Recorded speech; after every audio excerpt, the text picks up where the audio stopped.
Assalamualaikum, salam Malaysia Madani. Kanta 7.44 pagi kami mulakan dengan rangkuman berita utama dalam segmen esensi.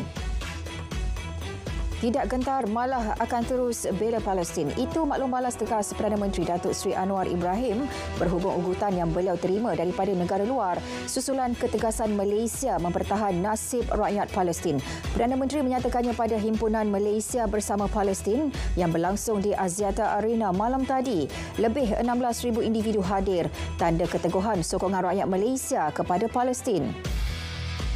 Perdana Menteri turut menyatakan negara-negara Arab beri penghormatan tertinggi kepada Malaysia kerana mengangkat isu konflik Palestin-Israel. Bagaimanapun, kebanyakan pemimpin negara Islam yang beliau temui baru-baru ini mengakui konflik berkenaan sukar ditangani. Ia susulan kesombongan dan sikap ego Israel yang raih sokongan kuat Amerika dan UK. Untuk itu, rakyat Malaysia diminta terus beri sokongan untuk kebebasan warga Palestin.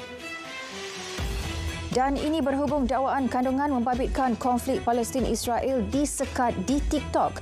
KKD akan bertemu pengendali aplikasi tersebut bagi membincangkan perkara berkenaan. Ia dijadual berlangsung esok.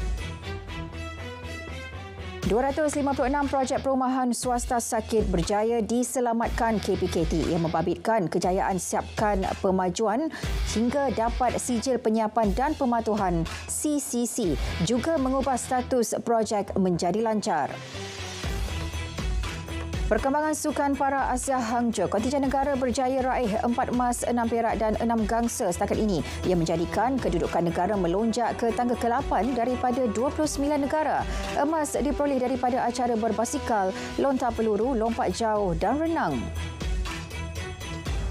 Ini pula inisiatif bagi menjaga kebajikan bekas toko belian. Dana awal RM1 juta disalur kepada Yayasan Alumni Majlis Belia Malaysia. Peruntukan itu juga tanda pengiktiraf kerajaan kepada kelompok berkenaan. Keperluan menggubal Akta Pencemaran Jerebu Rentas Sempadan THA sedang dikaji. Penelitian antara lain mengambil kira keberkesanan akta berkenaan dalam mengatasi isu jerebu. Ini memandangkan terdapat beberapa kekangan dalam penguatkuasaannya termasuk dari segi pendakwaan. Dasar tamatkan hayat kenderaan lama untuk kurangkan pelepasan karbon tidak boleh dilaksana. Menurut Menteri Pengangkutan, keputusan itu ambil kira sosioekonomi negara, juga keperluan hidup rakyat terhadap kebergantungan kepada kenderaan persendirian. Bagaimanapun, rakyat sentiasa digalak miliki kenderaan elektrik atau guna pengangkutan awam. Syarat operasi Linus sedang dikemas kini Lembaga Pelesenan Tenaga Atom yang meliputi kebenaran import bahan mentah yang mengandungi bahan radioaktif semula jadi sehingga tamat tempoh sah lesen pada Mac 2026. Juga membenarkan aktiviti keretakan atau larut lesap diteruskan. Pelaksanaannya bagaimanapun tertakluk kepada beberapa syarat. Sejak Januari hingga bulan lalu, 855 individu ditahan polis Kuala Lumpur kerana terlibat sindiket penipuan pusat panggilan. Penahanan hasil serbuan ke atas 1,311 premis, kebanyakannya kondominium mewah. Polis tidak tolak kemungkinan terdapat pengawal keselamatan kondominium mewah bersekongkol dengan sindiket pusat panggilan. Pemeriksaan bagi mengesan penglibatan mereka akan dijalankan. Di Ipoh, seorang pesara kerajaan rugi lebih RM127,000 akibat diperdaya sindiket penipuan penghantaran barang. Mangsa wanita berusia 61 tahun mendakwa terima panggilan daripada individu tidak dikenali. Dia diminta kemuka gambar bahagian hadapan kad bank miliknya kepada suspek. Susulan itu 3 transaksi ke 3 akaun bank milik individu berlainan dilakukan. Mangsa hanya sedar ditipu setelah telefon bimbitnya diperiksa anaknya. Sebuah NGO yang kutip derma untuk rakyat Palestin disiasat SPRM. Tindakan dibuat berikutan banyak pihak mempersoal bagaimana NGO itu membelanjakan wang derma yang diperoleh. Minggu lalu, beberapa saksi telah dipanggil untuk bantu siasatan. Mereka merupakan individu yang bertanggungjawab dalam perbelanjaan selain pihak yang mengaudit akaun NGO berkenaan. Di Mahkamah Session Seremban, 2 individu mengaku tidak bersalah bersubahat dan terima rasuah RM350,000. Suapan itu bagi membantu sebuah syarikat dilantik melakukan kerja naik taraf kompleks bangunan getah asli di Ibu Negara. Mahkamah benar setiap tertuduh diikat jamin. Sebutan semula kes 12 Disember ini. Seorang ketua pembantu takbir di Pusat Latihan Kemas Terengganu mengaku tidak bersalah atas 9 pertuduhan menyalahguna jawatannya. Tertuduh didakwa menggunakan jawatannya dengan menyokong syarikat milik adik iparnya. Ia babitkan perolehan bekalan antara RM400 hingga RM6,500. Mahkamah benarkan tertuduh diikat jamin RM12,000 dengan seorang penjamin. Sebutan semula kes 27 November ini.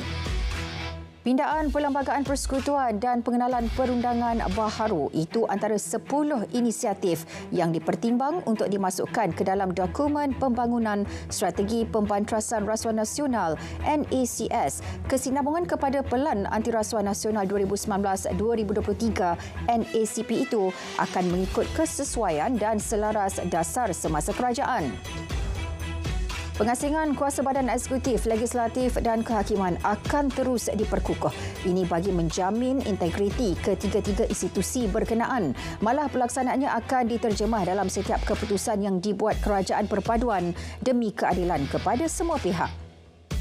Usaha tangani isu berkaitan kesalahan seksual terhadap kanak-kanak terutama babitkan pelajar sekolah sentiasa jadi fokus KPM. Ini termasuk beri komitmen sepenuhnya terhadap penguatkuasaan lebih tegas Akta Kesalahan-Kesalahan Seksual terhadap Kanak-kanak 2017. Kementerian juga sudah melancarkan garis panduan pengurusan buli dan gangguan seksual. 2 kapal pengangkut minyak mentah sangat besar VLCC asing ditahan maritim Malaysia semalam. Ia disyaki lakukan kegiatan pemindahan minyak tanpa kebenaran di perairan Johor Timur Isnin lalu. Kapal-kapal berkenaan masing-masing berdaftar di Honduras dan Panama. Nakhoda kedua-dua kapal turut ditahan dan disiasat kerana halang tugas penjawat awam. Akibat langgar syarat lesen dan tiada dokumen sah, 3 nelayan warga Myanmar ditahan maritim Malaysia. Mereka dicekup di perairan Pulau Talang, Perak Isnin lalu. Pengarah Maritim Negeri memaklumkan Tekong gagal kemuka dokumen pengenalan diri dan kebenaran penggunaan kru warga asing. Bot dan peralatan menangkap ikan dirampas. Sebuah syarikat berasaskan tekstil di Kedah didenda RM22,000 atas 2 kesalahan mencemarkan alam sekitar. Syarikat itu didapati membuang sisa perindustrian ke dalam longkang awam. Kesalahan itu dilakukan di premis yang beroperasi di kawasan perindustrian Kulim 18 Januari lalu. Kira-kira 40,000 veteran Angkatan Tentera Malaysia belum mendaftar dengan Jabatan Hal Ehwal Veteran JHEV yang menyukarkan agihan bantuan kepada mereka. Untuk itu, veteran berkenaan diminta segera kemaskini maklumat di JHEV. KPM beri perhatian serius kepada isu malnutrisi dalam kalangan murid. Penambahbaikan terhadap program rancangan makanan tambahan RMT serta program hidangan berhasiat HITS sentiasa dilaksana. Ia bukan sahaja dapat bantu atasi isu malnutrisi, malah tingkatkan kehadiran pelajar ke sekolah. RM25 juta dana wakaf yang dikumpul Yayasan Infak Angkasa bakal diagih kepada golongan memerlukan di seluruh negara. Setakat ini RM13 juta dana telah disalur bagi sektor pendidikan, ekonomi, kesihatan dan sosial. Yayasan Infak Angkasa juga bakal membeli beberapa bangunan untuk dijadikan premis perniagaan bagi manfaat masyarakat. Wujudkan integrasi serantau. Itu saranan di Kemuka Malaysia untuk kurangkan ketidaksamaan sosial dan halangan perdagangan dalam kalangan negara-negara Asia. Penyertaan aktif kesemua negara berkenaan juga dapat tingkatkan pertumbuhan ekonomi selain wujudkan peluang kerja dalam ekonomi hijau. Caranya dengan memanfaatkan infrastruktur luas yang dimiliki. Langkah sediakan pusat jagaan mampu milik menerusi inisiatif ekonomi penjagaan bukan sahaja dapat tingkatkan penyertaan wanita dalam sektor pekerjaan, malah menggalakkan golongan itu kekal dalam pasaran kerja.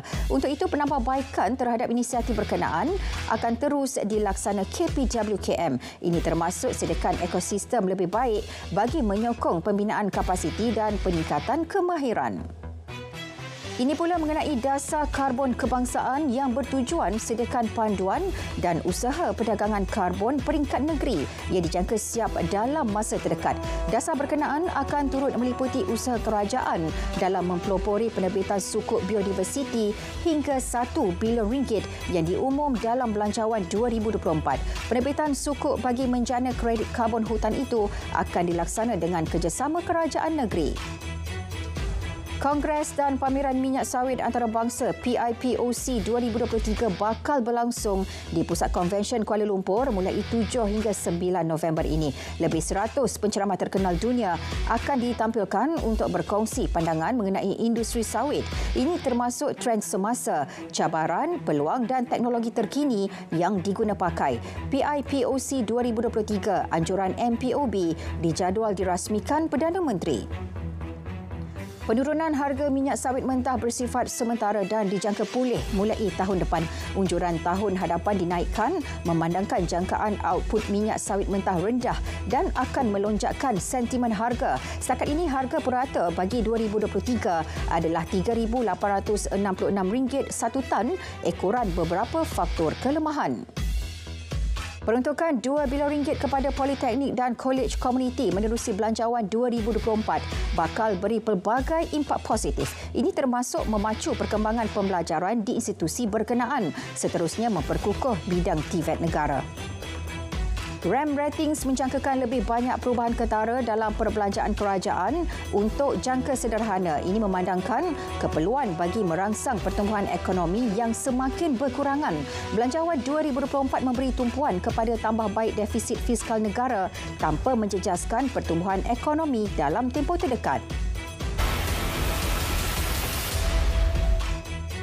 Wanita Israel yang dibebaskan pejuang Hamas mendedahkan dia dilayan dengan baik semasa ditahan selama lebih 2 minggu. Mereka turut dibekalkan ubat-ubatan dan ada doktor yang datang memantau kesihatan tebusan setiap 2 atau 3 hari. Pembebasan kedua orang tersebut hasil inisiatif dan rundingan Qatar dengan pejuang Hamas. Keganasan terbaru kartel dadah di Mexico meragut sekurang-kurangnya 11 nyawa. Serangan hendap menyasarkan sepasukan anggota polis. Sekumpulan penyerang bersenjata dilapor menyasarkan konvoi polis yang sedang mengiringi kenderaan membawa seorang pegawai kanan keselamatan. Kejadian berlaku di Pekan Coyuca de Benitez. Motif serangan dan identiti penyerang belum dikenal pasti. Migran asal benua Afrika sanggup berdepan risiko menyeberang Laut Mediterranean untuk ke Eropah.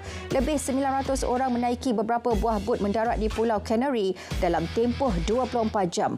Mereka tiba ketika pemimpin Kesatuan Eropah EU bertemu di Grenada bagi menyelesaikan isu imigresen ekoran ketibaan secara besar-besaran migran ke Kepulauan Lampedusa di Itali. Menurut Perkhidmatan Penyelamat Maritim Sepanyol, 5 buah bot membawa 526 orang tiba di El Hio, manakala 2 lagi bot tiba di Tenerife dan 3 di Gran Canaria, menjadikan kesemuanya 908 orang termasuk wanita dan kanak-kanak.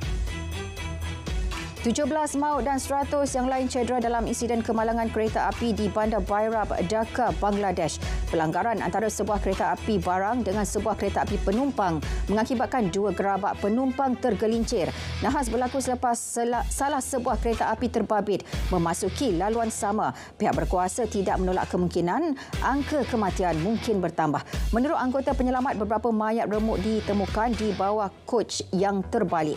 Operasi mencari dan menyelamat turut disertai penduduk dan pertubuhan sukarelawan.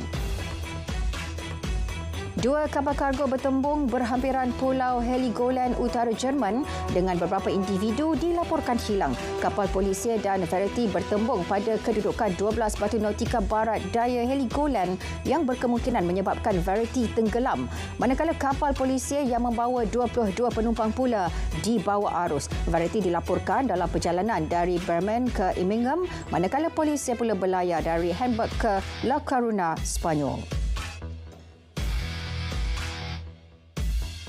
Baik saudara, Kanta 744 berakhir di sini. Terus beri sokongan dan bantuan selain berdoa untuk rakyat Palestin yang ditindas Zionis. Dari sungai hingga ke segara, Palestin pasti merdeka.